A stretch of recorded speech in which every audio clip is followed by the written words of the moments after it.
Greetings, everybody. Brian Terry and Philip Price and Jam from the Disability Digest coming to you with our live today. Thanks for joining.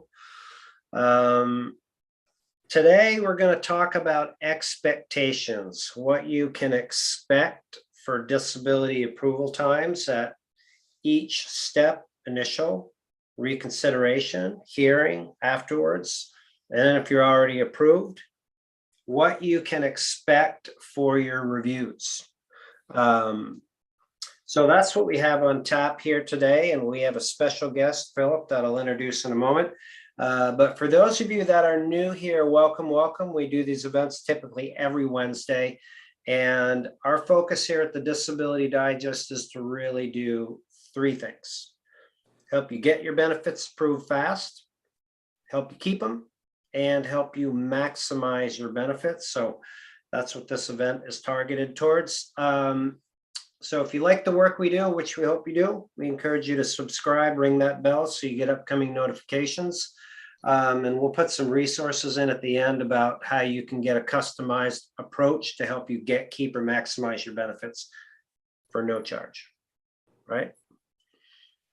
So first of all, my special guest here today is none other than Mr. Philip Price, who we have had the pleasure of working together for about 5 years.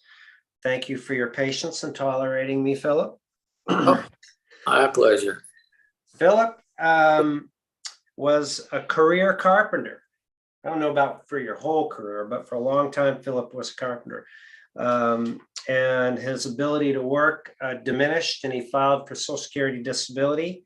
Got approved long before we met, but I met Philip after he was approved. And Philip has come here and spends an hour, maybe 2 hours a day, working with our members, answering their questions as an advocate, helping them understand what they need to do to use our resources to get their benefits approved fast, keep them, maximize them. So by the way, Philip has learned how to do this and help people despite a visual impairment, which is admirable, very cool. So Philip came to sit in today because he's collected a bunch of questions about expectations that he wants to go through, have me answer. So that's what we have on tap today, right? Oh, one more thing before we get started, right? I see some of you are putting your questions in there. Perfect. Philip and I'll take some time at the end, and Jam, we'll go through your questions and address those as best we can. All right. You ready to get rolling? Yeah. Yeah? Hey. Okay. Where do you want to start, Philip? I'll just introduce myself again. This is Philip Price. I work alongside with Brian and Jam as an advocate with the Disability Digest. I also have my own Facebook group, Social Security Disability Benefits Help Getting Approved. And I'm joining today. I get a lot of questions in my Facebook group, a lot of communication with the group members, and probably one of the biggest question or the biggest conversations is about the timeline, how long it takes to get approved. Some of the comments on there are, I've been at 90%. A lot of them will go online to ssa.gov and look at their account and their case, where they're at, and they'll see the percentage scale, and it'll show 90%, but that's been 8, 9, 10 months, a year that they've been at the 90%, and they want to know, what is taking so long? Yeah. Why does it take Social Security so long to make a decision? Yeah. That's probably one of the biggest concerns. So let's unpack this. There's two reasons from the experience that I have in dealing with Social Security directly as a representative, and the other groups I work with and the members is where I collect this response from. One is the general state of Social Security, and I'll address that. And then the others could be what is going on with that particular case or application. So I'm going to put up on my screen here, I get my program going, a graphic that will show. This is a Social Security report that shows the red line in the middle here shows you the number of initial applications, right? That's this red line in the middle. I'm going to answer the question here.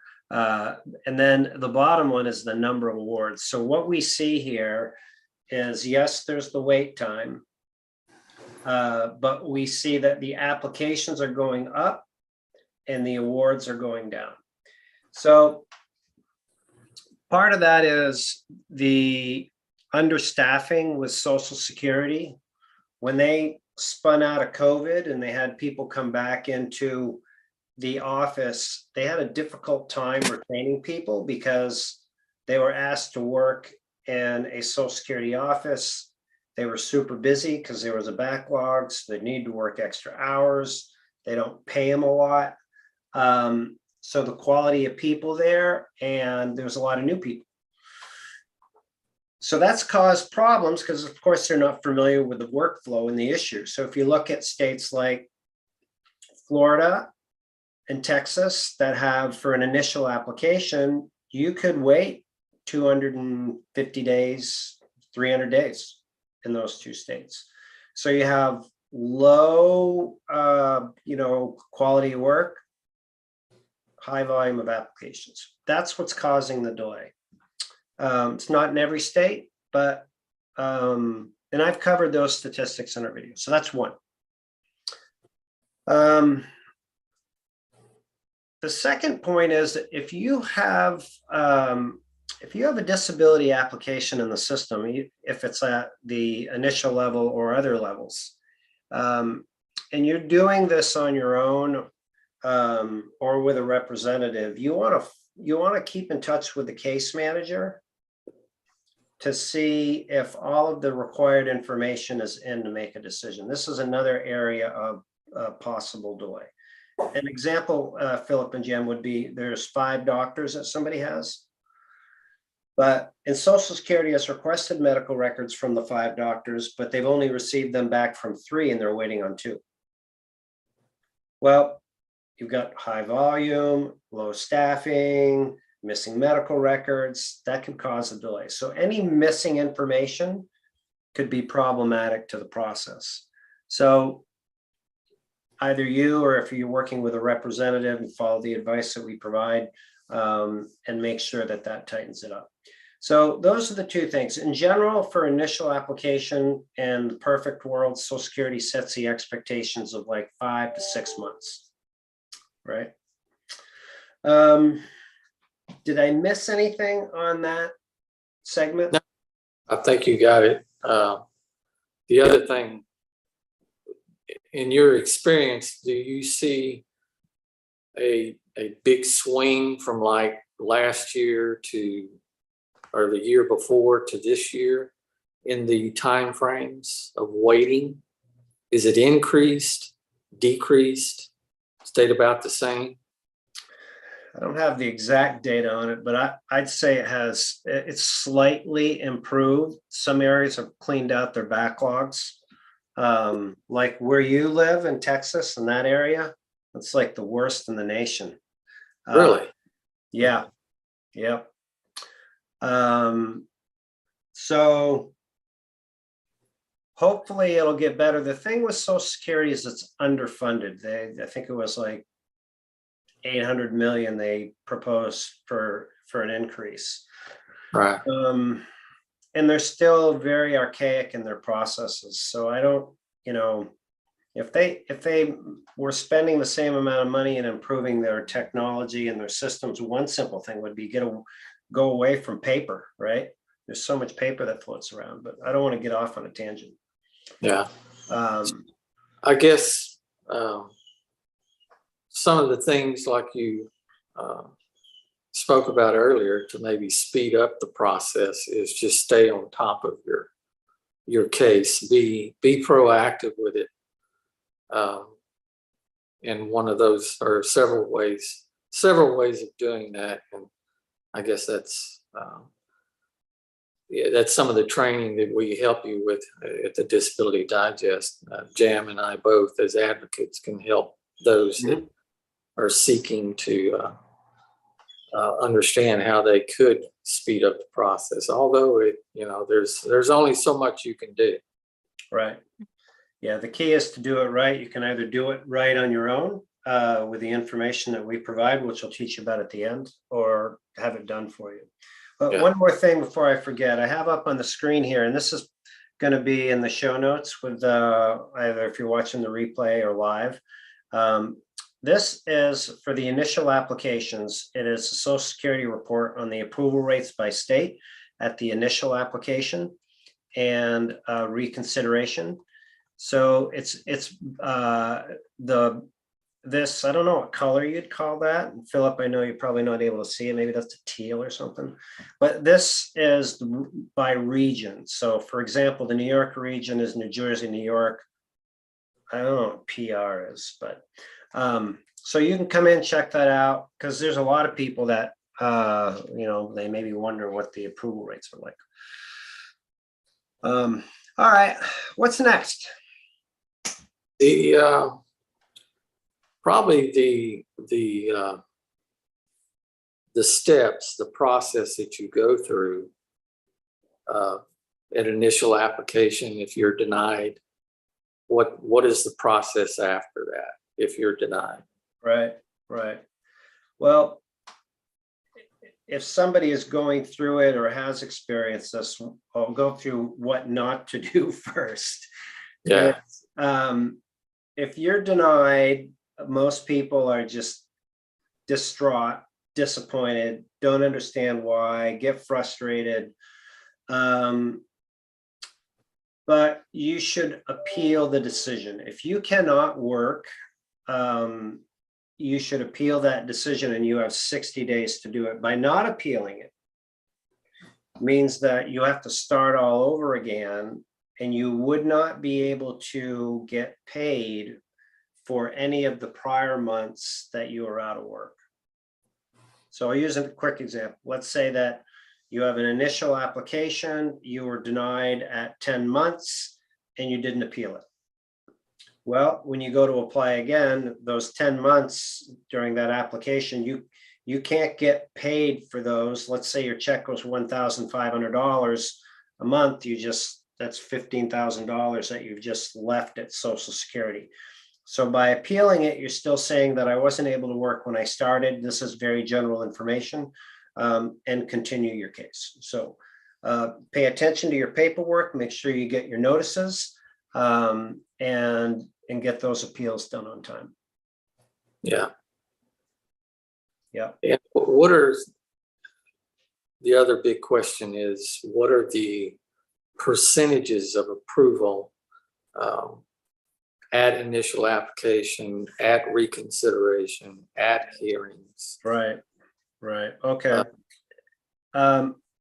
So I have, I'm going to share my screen again with the audience here.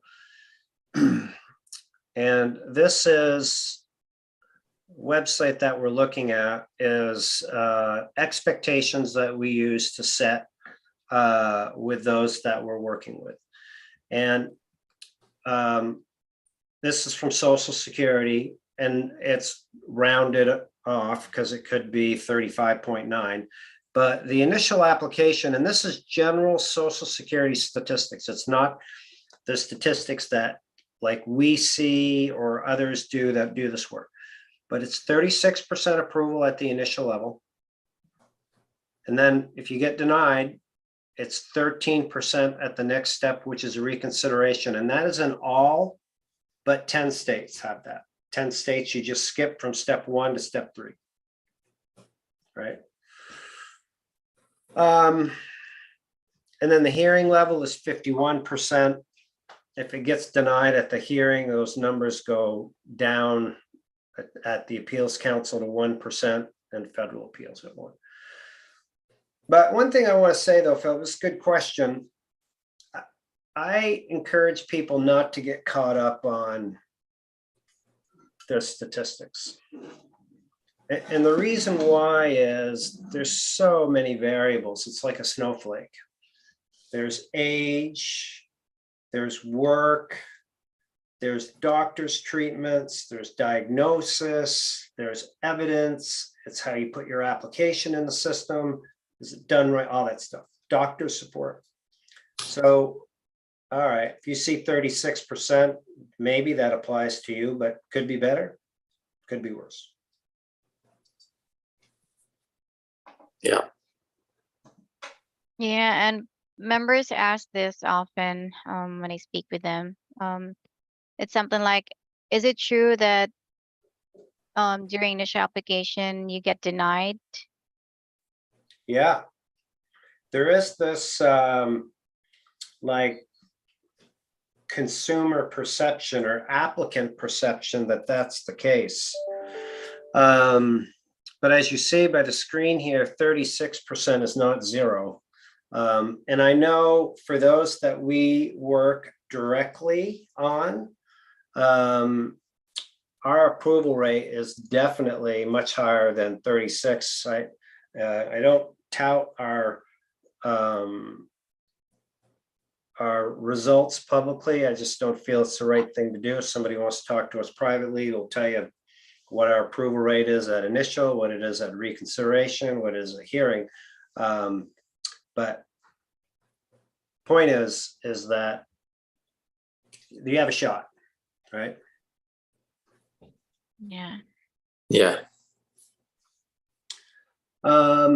And here at the Disability Digest, I mean, thousands of people have come through here since 2006. They've used our disability approval course. They've done it right. You can read their testimonials and success stories, done it all. Some people don't want to do it on their own. Some people want to have it done for them. And so that could be an option as well. So what's next? The other big question is, should I get an attorney to represent me? Yeah. Yeah, I don't know. That's kind of like, do you like coffee or tea? And here's why I say that. I mean, and unlike others that do this work, like attorney or non-attorney representatives, it's the only thing that they do is represent claimants. It's the only way that they get paid. So here we give away all the information. If you want to do it on your own and you're capable, or we have many that have had their spouses use the course to go through, then you can do that and really stand a good chance of getting approved and saving the maximum fee of $7,200. So that being said, I think the thing that you need to consider are, what are the advantages of representation and does that fit for you, right? I always encourage people to look for a representative that has done a lot of this work. And really it's what they focus on or their main area of business. Disability work is all that we do here. I don't know how we could do anything else because there's so much going on here.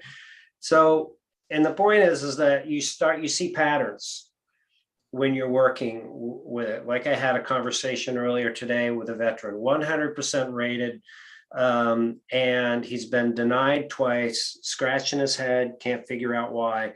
I've seen that story over and over and over again. So the difference of a representative is that they understand, like, there's 4 things that a veteran that's 100% rated needs to do to get the case approved that a normal civilian doesn't necessarily need to do. So few other things that are worthy of consideration, like if you use our disability approval course, you go through and you understand the steps, but the things that you don't have access to, or as a disability representative, they provide a portal for you to look into the case file. And as I explained earlier, watch the medical evidence develop. So you see when it's all there, what's missing, and then you can write a legal brief to communicate why somebody qualifies. So if you don't have a representative, you're on the phone with your case manager tracking all your stuff, and your ability to write a legal brief takes a while to understand how to do that. It's not something that you would really be proficient by doing it just once going through the approval process. So those are a few things to do it. I mean, I guess the last point I'll make on it is this. If you're a disability applicant, I would encourage you to understand the value of your disability benefits, right? So, you know, somebody's approved at, say, 50, Phil, right? Yeah. So if you're approved at 50, generally you're going to receive $20,000 in cash payments a year, and your Medicare. And you wouldn't be able to access any Social Security funds until you're 62 if you took early retirement. But by that time, if you can't work, your check's going to be like a wreck. So the typical value of a benefit package for Social Security disability, and you get this check for the rest of your life, is $447,000. So if you're thinking about a representative and you're like, should I really, do I want to spend that extra, maybe $7,200 to maximize my chances? I'm not saying you should or you shouldn't, but you're looking at a price tag of an item of $447,000.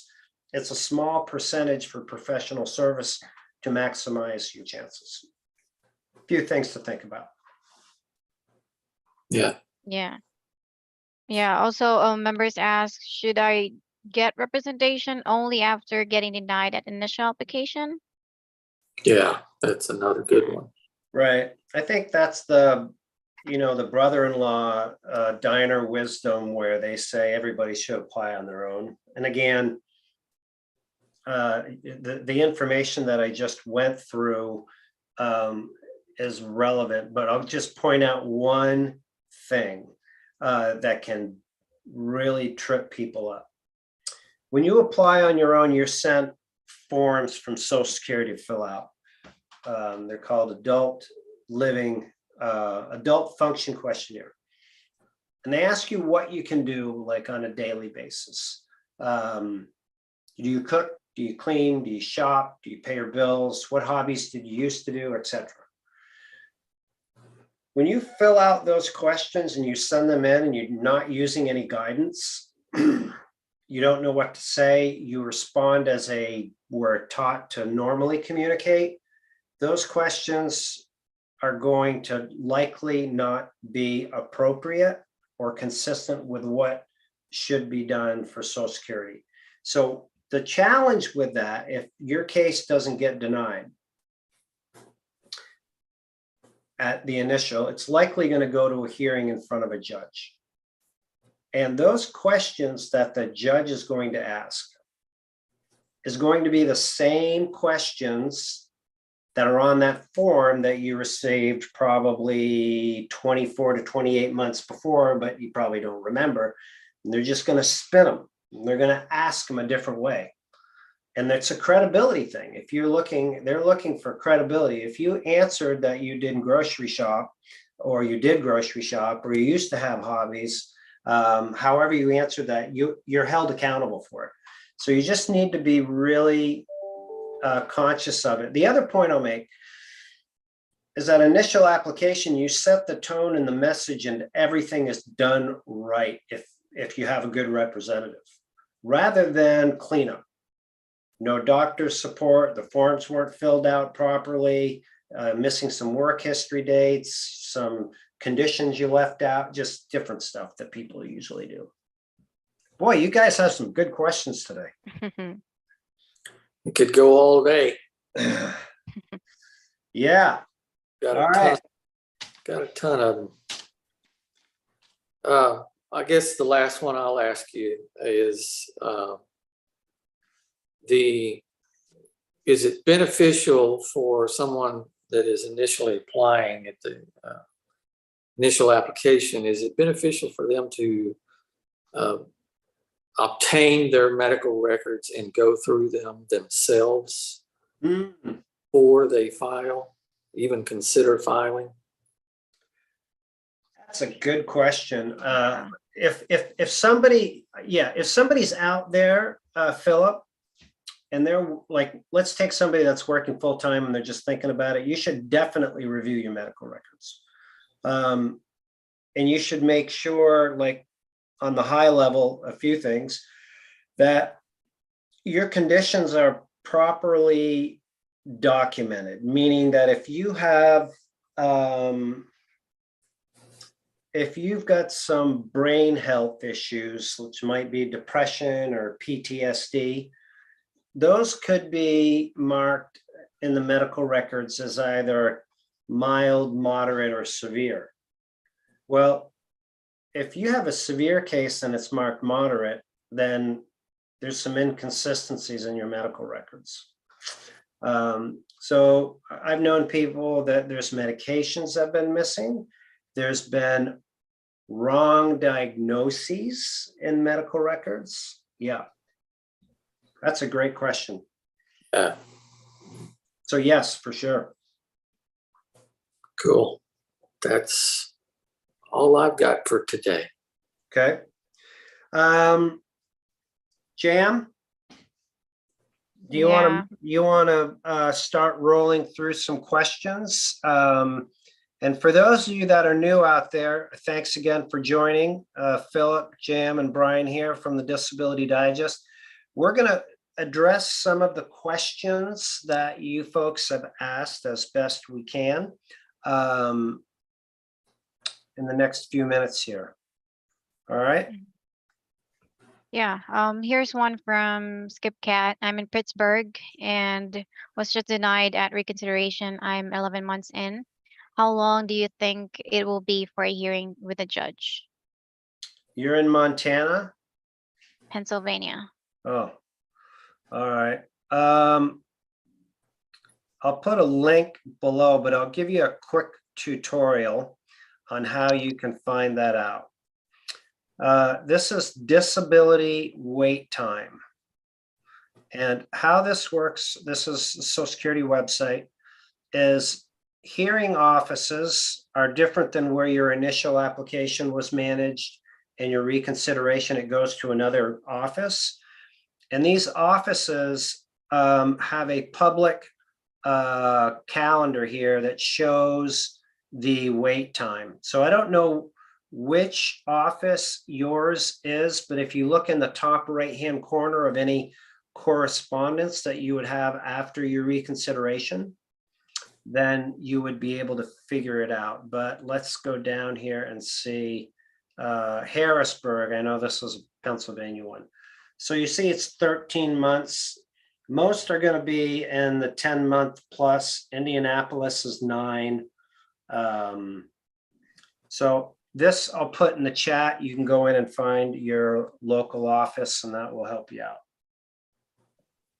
Okay. Here's one from Paul. I'm 10% into my application, 60 years old, 100% permanent and total VA, lots of treatments for RL knee, and I have grade 4 spondylolisthesis of the L5S1 and PTSD and OSA. What are my chances for early approval? Don't know. VA is tough. Few reasons why. I mentioned earlier, I'll get into it a little bit more. The way the Veterans Administration medical records are documented are not as detailed as civilian. So it makes it more challenging for Social Security to get approved. That's one. 2 is the inconsistency that exists in some vets' treatment pattern with the same doctor. You might have a primary care that you go see, but it might be a different person on different visits. So the record is not consistent. Another challenge that veterans face is that they are taught, especially combat vets, to play hurt, and they don't report their conditions like a normal civilian would. Like a civilian might be on a pain level of 9, but a veteran might report that as maybe a 3. I'm going to get back in the game. So those are some of the challenges that need to be overcome. So I wish you well on your endeavor, but those are the issues that you need to overcome. We'd be glad to help you here. You can come on in. We've got the disability approval course. You can tighten a lot of that up, especially get written doctor support would help out. Yeah. Good afternoon. I'm Regina, and I want to know about my back pay and why it changed. Well, I'd like to help you with that one, but with the information that you have, I don't know the details, but I can speak to what typically happens. So Social Security looks at your case, and let's say that, what are we in February? Let's say it was a year ago, February of 2022 that you applied. And that was your date of last work, and you're calling that your onset date. Well, they'll look at your medical records and they'll make an opinion as to, well, you know what? I don't see that the conditions were treated then. I'm going to move it from February to July. And then bam, there goes a bunch of your back pay. That's what happens at initial, slightly different version at hearing. So I don't have an answer for you. I will say this. If you do have the right to appeal it. It is in your award letter, but it's super risky because we've experienced, and I've heard from others that have done it, that they've just actually stopped their benefits. But Philip, you've had a great success story. You worked with Mike. Mike, yeah, he appealed his and actually went back and got 12 months of back pay. Yeah. In addition to what they had approved him for. And that's a good question about, or this person that asked the question may not understand the 5-month elimination period either. Right. That's true. That's true. That's a big fusion in the community. Yep. So we here at the Disability Digest, if you are approved and you have a question like that, one of the services that we offer members is a benefit review. You can fill out a form, we'll review your benefits, we can review your award letter, help you understand that. Jam just brought to my attention that somebody was asking about a specific case status for a case that we are working on here. In the working agreement that we have with whomever this is, it specifies where all of those questions are to be directed. I'm not going to address anything about anybody's situation or case or status in a public forum. So please look at the documents that were authorized and follow the expectations so we can best help you. All right. This one's from Teresa. Can you get Social Security disability if you move abroad? Yeah, you can. It's actually interesting. I was just watching a video. Jam, have you ever heard of Filipina P? No. She's a YouTuber. I'll share the video with you. Anyway, it was an interview with somebody from the US, lived in Arizona, moved over to the Philippines, I forget where, and is living there. Now, for this individual, his situation, in my opinion, works out okay. Because of his condition, he has a permanent visual impairment that's not going to be able to get better with any treatment. So his treatment requirements for a continuing disability review are not going to be significant. But if you're a regular, not regular, but if you're a typical disability recipient and you've got, chronic pain and maybe some brain health issues, and you are subject to adhere to a treatment regime and you move abroad, that's where the problems exist, because Medicare doesn't work in other countries. So you have to consider that. Now, Philip, another example, you know somebody on the border down there. Can you share that one? Mike Hedderton. Mm-hmm.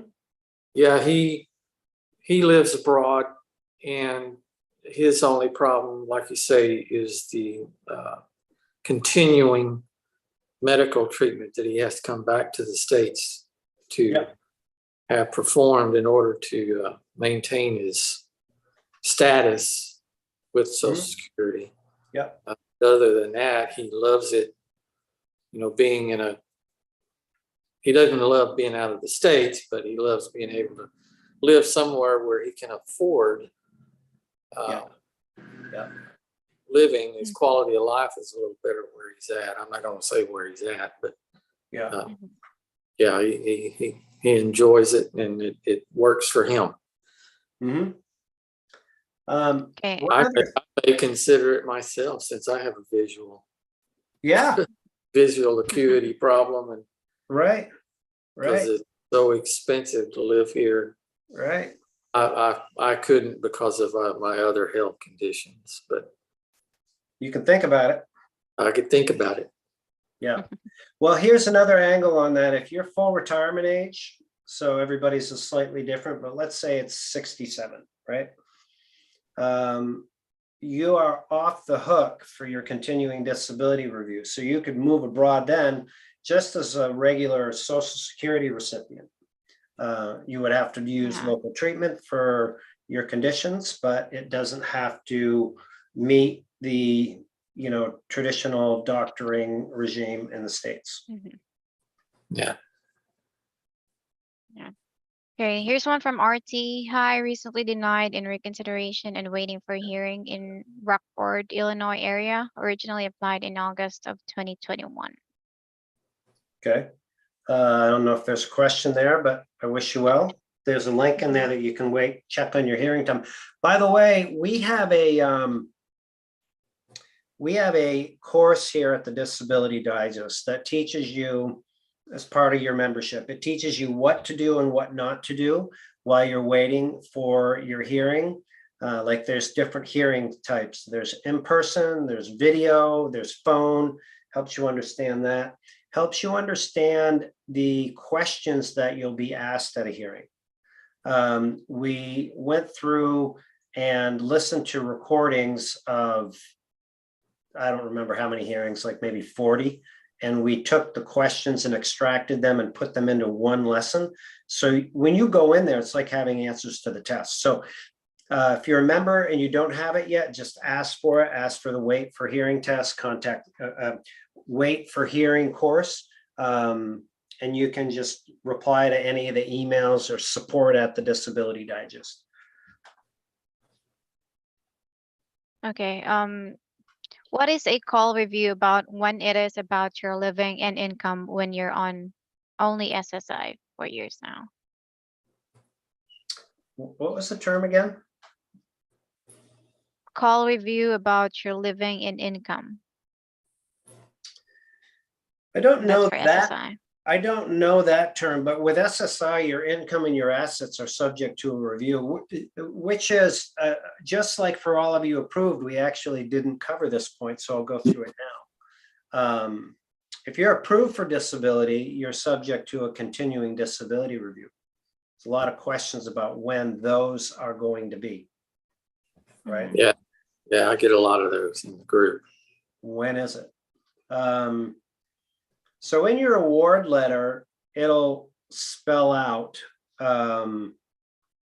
when it is. Usually, sometimes it's a year, 18 months. Most of them are 3 to 5 years. And you can expect to receive those. I know people that have received them at age 64.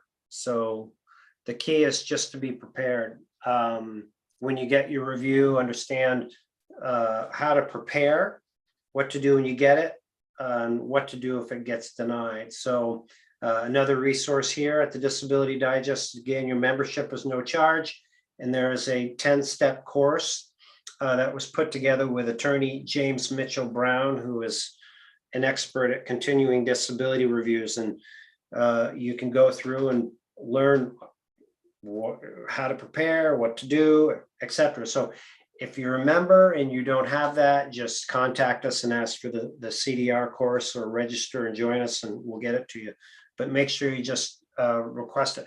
We don't give it out to all the members, only if they ask for it, because there's some legal support in there, and we only have certain bandwidth to manage that. So, but it's there for you.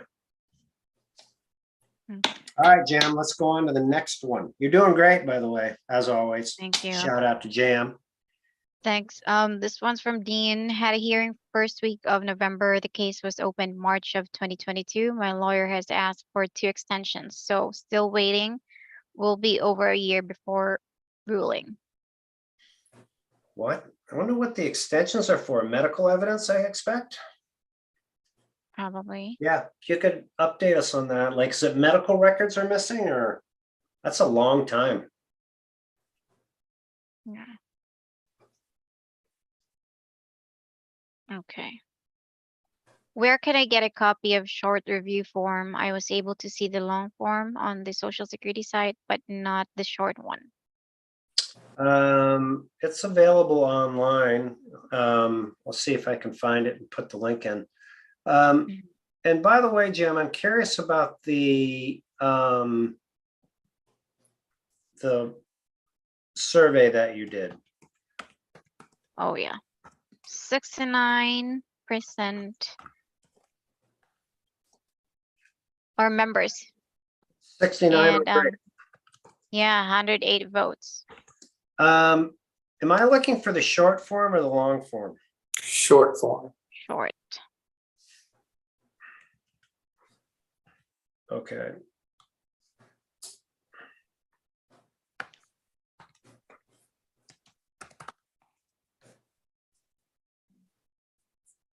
Am I correct in assuming that if you do receive a continuing disability review, that the short form is the preferred? It's the one you want. You do not want the long form. Yeah, I mean, you don't want any of them, but the short would be better. Yeah. The only thing I know about it is that it's certainly easier. They're asking for a lot more information in the long form. Yeah. I think that, no, the only one I'm finding on my quick Google search, we have it in the course. So if you join, ask for the course, Attorney Brown goes through the short form and he goes through the long form, and the links are in there. So I did a quick search, but I just came up with a long one. Okay, here's one from Michael Brown. Does veteran with 100% permanent and total get put to the front of the line during the hearing process? No. The only thing that the 100% does at the initial application is it expedites the process, meaning that they're expected to make a decision faster for you. So if you are a veteran with a high rating, make sure that you have all of your paperwork, like understand all the steps that need to be done. That's what we encourage them. You need your doctor support done, how to answer the forms, etc., so that everything can get in the case file. I do want to share one more thing on the hearing. And I've learned this from a networking group with others that do this work, is there has been reports of some judge bias towards veterans with 100% rating, believe it or not. And that bias is because many of the judges are ex-vets that are hearing these cases. And the general word is that, listen, I'm a vet. I'm in here working. I've got conditions. I've got this going on.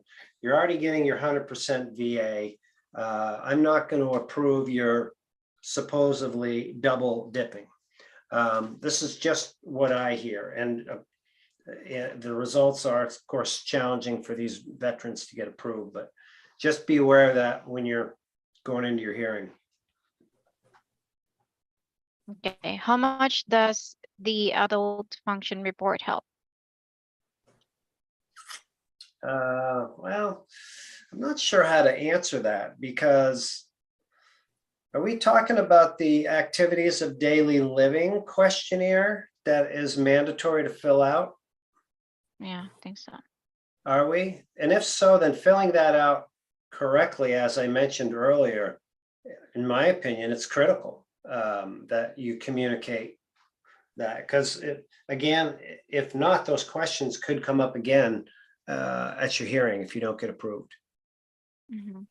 Follow up, if approved for back pain, degenerative disc disease, do you have to have a fusion or surgery in order to be approved? Tried all shots and therapy, nothing helps. No, no, I No. mean, I don't know the specifics, but um, if, let me explain it this way. If you are asked to do a procedure like that, like a back fusion, or even if it's a medication, oftentimes people are, doctors are pushing pills and they want you to take a medication that you don't want to take. You have the right to explain to your doctor, to your treatment team, why you do not want to do that. And if they agree with it and it goes into your medical records, then it's fine. So for example, medication. I don't want to take XYZ medication because it knocks me out. I can't sleep. I can't function. Or, whatever it makes my stomach upset. Mhm. Is there a paper my doctor can write saying that I am permanently disabled? They can write a personal note, but the best way to do that so that Social Security understands the document and it has the supporting information with it is to use the doctor support process that we have in our disability approval course. It's in step 2, where you learn how to get doctor support, why it's important. You print off the documents, bring them to your doctor. It takes them 7 to 9 minutes to fill them out, confirms that you're being treated, what their opinion is on your limitations, whether it's for brain health or physical, and how many days you would not be able to work. That is by far the best way to do it, because the letter thing could be like, oh, hey, Peter, he's a great guy. He worked hard. He can't work anymore. Dr. Strangeglove or whatever the person's. Now, they don't know what to write and they have good intent in doing that. So that's my take. Okay, what is the chance of getting approved by the judge when the initial application was denied and the reconsideration was denied? 10-year documented doctor history of mental illness. Well, I went through that earlier. I think the overall statistic is 51%.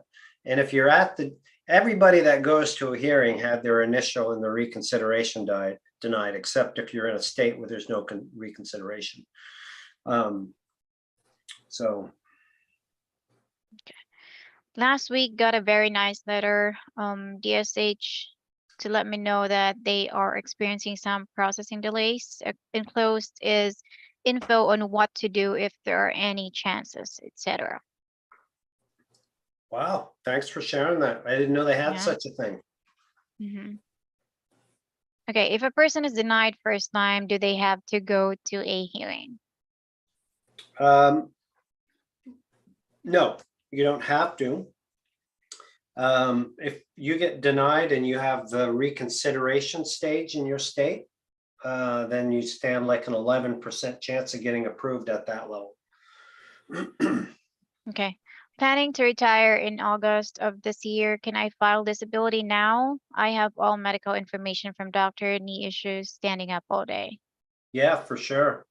File for disability now.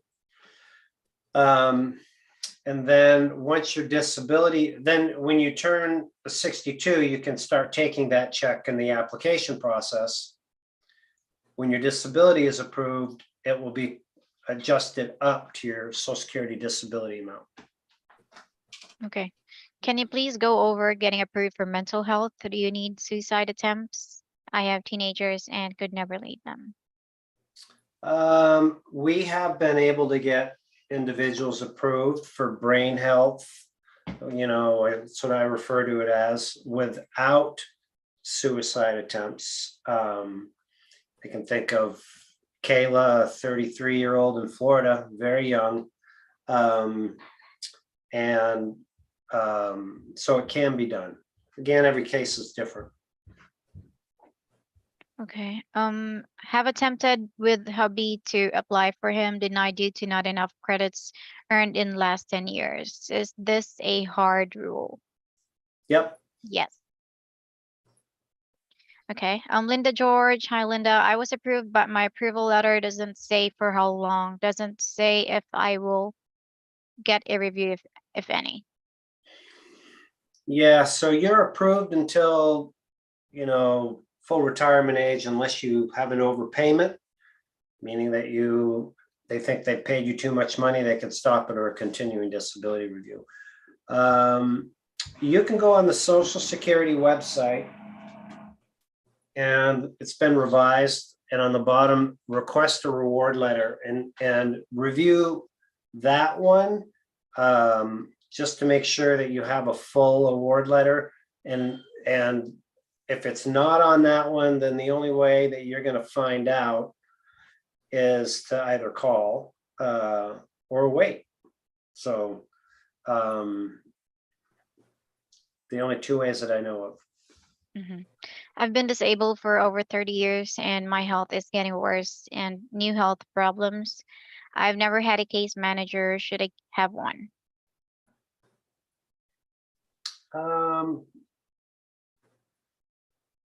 So is this individual applied or applying? Do you get this, Philip? No, I mean, I don't understand. Is he on disability or not? Yeah. I guess that would be the question. If you're not on it and you're applying, you're assigned a case manager. I guess she's just on SSI. Yeah, I don't know how to answer that one without more information. If you're on benefits, if you're on Social Security disability, you don't have a case manager. You have one going through, but not when you're approved. Okay. So yeah, didn't have enough to get SSDI, so she has to get SSI. Okay. Okay. All right, let's take a few more and then we're going to wrap up. Two more. All right. I had okay. Can I fire the lawyer and go to the hearing without them? Oh, brave soul. Sure. Yeah. Yeah. Yeah. Okay. I had a lawyer help me with approval, did an okay job, was calling the office almost daily. At the end of the whole thing, they got 25% Right. statement. I just want to say this to those of you that are out there. If you hire somebody, and I know this from others that I work with, if you're one of the call everyday people, I wouldn't suggest that. First of all, it shouldn't be necessary to call every day if you're organized enough and you're managing your case. And it's not respectful, in my opinion, to a working relationship. And there's, I think the key thing for people is to understand the process, and I applaud you for being here to do that. But there's long stretches of time, like for example, between reconsideration and when your hearing is assigned, that's like the dead zone. No one's looking at the case. There isn't really anything you can do about it. And that could be 12 to 14 months until a judge is assigned that you can really do anything on a case. So just be respectful, work out a communications arrangement with your representative. If they say, call me every hour, then call them every hour. But most are not going to, they don't need that to do their job. Yeah, I know abandoning your disability claim from the time of your last decision. Are there any other penalties not pursuing an appeal if I wanted to try to work part-time after redetermination denial? Um, no, but here's the thing that I would encourage you to really take a long, hard look, and anybody going through the process or thinking about it for work. If you stop your application thinking, I want to give a shot at going back to work, right? Then and it doesn't work, then you forfeit all of that time, that money. Let's say you've been, again, conservatively 10 months into it. That's $15,000 of back pay. So I encourage people to think about it this way. If you want to try to work, go for it. If you can make it last for more than 3 months successfully, then you could stop your application. But let's say it didn't work out. You're 2 months into it, you didn't it just didn't work out. You couldn't go, your body wouldn't allow it. Well, you can take that experience, still have your application going, and use that as what's considered a failed work attempt for your application. And it could actually be beneficial, especially during that long, dead zone that I just mentioned between reconsideration and hearing, when there's nothing going on. So give that some thought. Okay, how long does it take an appeal decision to come back? I don't know, what stage are they at? Do we have any Yeah. idea? No. If medical records are not correct, what do you do? You ask your doctor to correct them. Philip, have you ever had to do any of that? In my personal experience, no. I've had some clients, some members that have had obtained their medical records and had missing information in it, and all you need to do is just Right. have them added in. Yeah. We've discussed before in some of our meetings that every time you go to a doctor's appointment, you need to write down some of your concerns, your limitations, and present that to the doctor and have them added as notes into your records. Yep. That's a way of assuring that you're explaining your conditions and more importantly, the limitations, and they're there. Yeah. A good point. Now, I did talk to someone this morning that has been in the process for 2 years now and been denied twice and gone through the appeals. She's been requesting her medical records for the whole 2 years from Social Security to see what they had. They finally delivered it to her 2 days ago. It was just delivered on her front porch and dropped off. No knock at the door, no nothing, just a big packet. She opened it up. It's 2 inches thick with documentation, and more than a third of it wasn't even hers. It was somebody else's information. And she's suspecting that they denied her because of that wrong information. That's a unique one. Yeah. So she had somebody else's medical records in her Social Security case file. Yes. Huh. Not her medical records, conditions, didn't even match hers. Yeah. So that's a nightmare. That's a mess. Right. So is that unusual, Philip, or does that No, happen often? Does it happen often? Mm-hmm. Well, that I don't know. She's the first person I've ever come across it. I hope it doesn't. I hope it Yeah. does. Yeah. Yeah. Huh. Okay. Jam, let's take one more question. I want to be respectful of Philip's time and your time. Yeah. And then Okay. we'll wrap up. Okay, here's one from Suzette. My lawyer put down fatty liver instead of cirrhosis. and I was denied. Lawyer yesterday said I have to quit my job for her to represent me, but I need health benefits with a future liver transplant.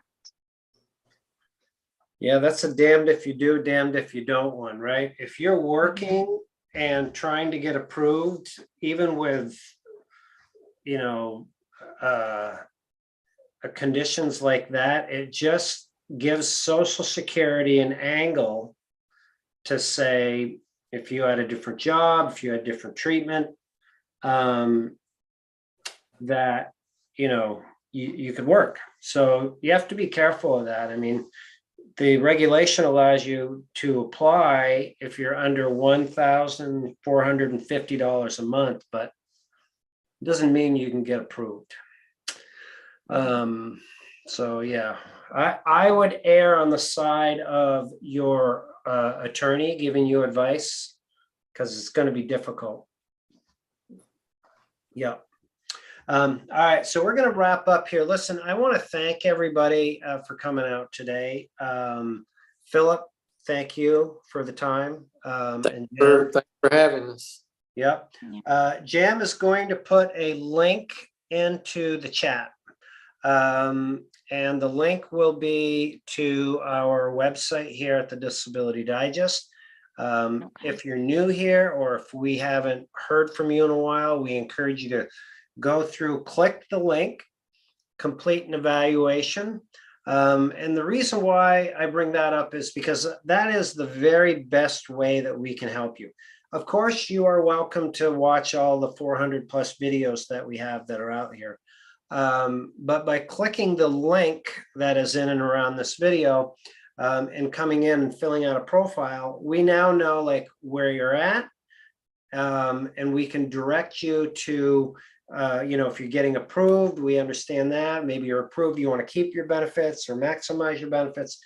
We can get you to the right information, the right people, the right support groups, to maximize your chances of helping you achieve your goals. So click the link, come on in and join us. And, you know, plus you get to talk to fine people like Philip and Jam and others that work here. So, Philip, love to have you back again, my friend. All right. Love back. Yes, sir. All right. Yeah. Good. Thanks, Philip. All right. Until the next time, everybody, make it a great day. Bye, everyone. Bye-bye.